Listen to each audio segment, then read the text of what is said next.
焚书坑儒, die Bücher verbrennen und das Begraben von Gelehrten bei lebendigem Leibe.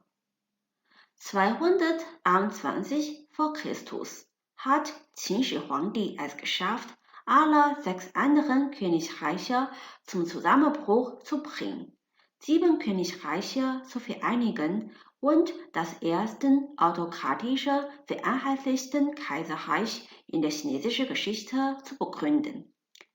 Um das große Kaiserreich besser zu beherrschen, dessen Staatssystem und Größe beispiellos in der Vergangenheit waren, bemühte sich der erste Kaiser mit reformierten und strengen Politiken zu regieren.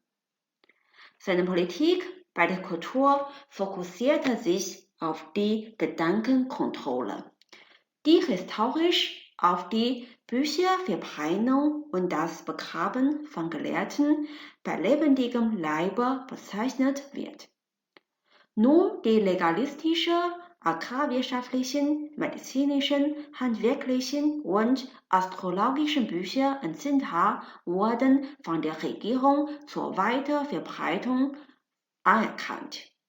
Die meisten anderen Bücher, vor allem die Bücher, die der legalistischen Lehre widersprachen, wurden gesetzlich nicht erlaubt zu besitzen, zu lesen und zu verbreiten. Sie mussten bei der Regierung abgegeben und dort verbrannt werden.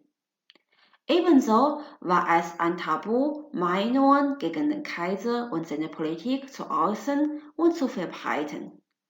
Falls ein Gelehrter es doch tat, bekam er als Todesstrafe das lebendige Begraben. Die 14-jährige Herrschaft der Qin-Dynastie bedeutet der kulturellen Branche eine große Katastrophe. Viele wichtige Schriftwerke verschwanden ewig in der Geschichte. Viele wurden zwar durch das Auswendiglernen der Gelehrten nach dem Dynastieuntergang wieder aufgeschrieben und verbreitet, aber die Vollständigkeit und Authentizität solcher Bücher blieben immer umstritten. Das Idiom Fen Shu Keng Ru, die Bücher verbrennen und das Begraben von Gelehrten bei lebendigem Leibe, meint einerseits das historische Ereignis der Qin-Dynastie, bedeutet andererseits strenge und grausame kulturelle Kontrolle. Die Idee, Gedanken zu manipulieren, ist vermutlich so alt wie die erste menschliche Gesellschaft. Egal ob im Osten als auch im Westen, für das langfristige Beibehalten einer autokratischen Macht oder einer Religion ist strenge Gedankenkontrolle wiederholt passiert. Die mentale Kontrolle umfasst die Kontrolle der Medien und der Leute. Mit der Zensur der Medien, Bücher, Fernsehen, Internet etc. können sich nur die gewünschten Informationen interraumlich und interzeitlich verbreiten.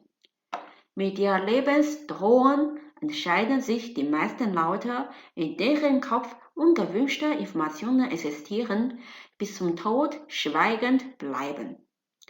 Die drohende und strenge Kulturpolitik wie von Qin Shi Huangdi konnte zwar kurzsichtig und augenscheinlich Manipulation erzielen, doch langfristig kann es viel mehr Nachteile mit sich bringen als Vorteile.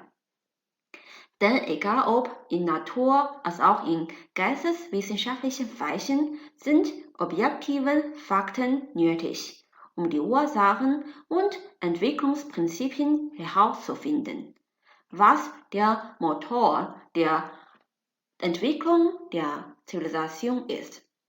Andererseits ist die Existenz von anderen Meinungen sinnvoll, damit man besser die Probleme der in der Gesellschaft allgemein anerkannten Ideologie frühzeitig entdecken, analysieren und beheben kann. Eine Kulturpolitik, die Bücher verbrennen und das Begraben von Gelehrten bei lebendigem Leibe, stellt eine Barriere der Zivilisation dar, die langfristig der gesamten Gesellschaft erheblich schaden kann.